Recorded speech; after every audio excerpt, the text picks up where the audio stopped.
This might just be the Louis Vuitton killer. This is Rayhaan Pacific Aura. I don't usually buy dupe fragrances. The reason for that is because I feel like most of the time, based on my personal experience, they don't really match the performance or the smell of the original, if I'm being honest. But this is different. You see, Pacific Aura, in my opinion, is a 98% match. Let's not say 100% because it's not possible. And that's at not even a quarter of the price. You see, this bottle can retail anywhere between $26, if you're lucky, to $42, which I've seen on the most expensive end of the spectrum.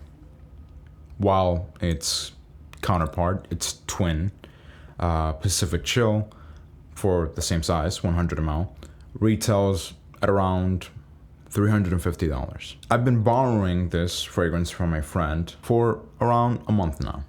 Maybe two. I haven't been keeping count. But I've been using it. I mean, you can tell. I've been using it quite a lot. So I've been able to compare it to the original. And at the price that he bought it, which I believe is $32, this performs better than the original.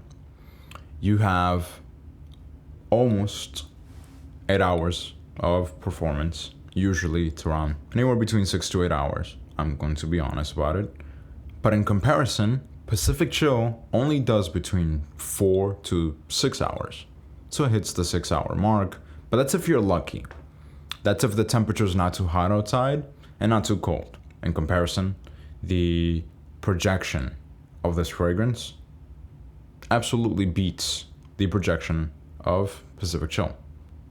Okay, now, to be fair to Pacific Chill, Rayhaan, of course, uses low quality materials. That I believe. And so to make up for that, they use ambroxan and amber, and those are performance enhancers for fragrances. So yeah, it has better performance. However, it's only $26 on the cheapest end, $42 on the most expensive. 8 hours of performance, 8 hours of longevity. I think around 3 feet of projection, 2 to 3 feet, 4 feet if if the wind is hitting you really hard, but doesn't matter. 2 to 3 feet of projection. Pacific Chill has a problem, and that is that while it does have the same 2 to 3 feet of projection, the projection on this, for me, lasts about 3 to 4 hours.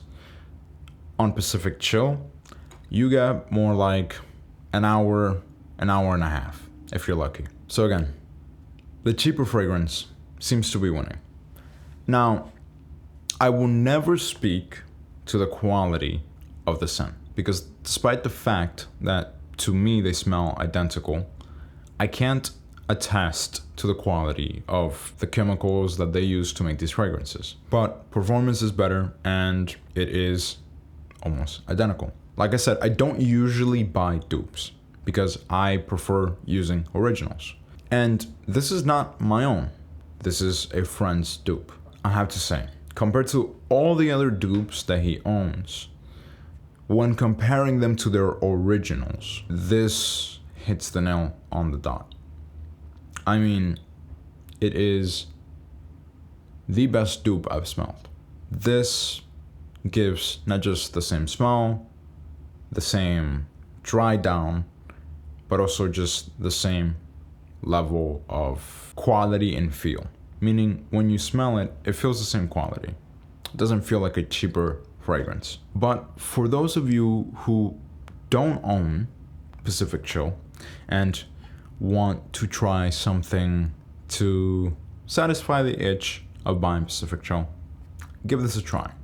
Let's talk about the notes that you'll get from Pacific Chill and the notes that you get from Pacific Aura. Pacific Chill, not Pacific Aura. Pacific Chill has blackcurrant, cedra, basil, lemon, coriander, and carrot seeds. I think it's just carrots, but they put carrot seeds. Pacific Aura, on the other hand, has a handful of notes. It has mint, citron, mandarin, blackcurrant, bergamot, and coriander. Those are just the top notes. For the middle notes, you have basil, carrot, and rose. And for the base notes, you have ambroxan, fig, and amber. So it has quite a few different notes, but it smells identical. In my opinion, it smells identical. Now that is to say that throughout the whole entire stages of the fragrance, it is absolutely phenomenal. One might even say that the dry down on this is a little bit better because it uses ambroxan and it uses amber. So the dry down is a little sweeter than on the original. Still similar, but a little sweeter. And in my opinion, still smells pretty much the same. That is to say that if you want to buy Pacific Chill, give this a chance first for $26, and again, up to $46, depending on where you buy it. This is a phenomenal dupe. My rating of this fragrance is a 9 out of 10. Pacific Chill is one of my favorite Louis Vuitton smells. And so this hitting so close to home, I have to give it a 9 out of 10. Why I wouldn't give it a 10 out of 10 is for the same reason that I don't give the original a 10 out of 10. Both smell absolutely incredible, but at the end of the day, if I'm gonna give a 10, it's going to be to imagination. So if you wanna see more about that, there's gonna be a link down below with that video, or it'll be at the end screen. That being said, if you liked the video and you wanna see more videos like this, please leave a like, comment, and subscribe, because it absolutely helps this channel so that we may be able to do more fragrance videos for you guys. As always, thanks for watching and goodbye.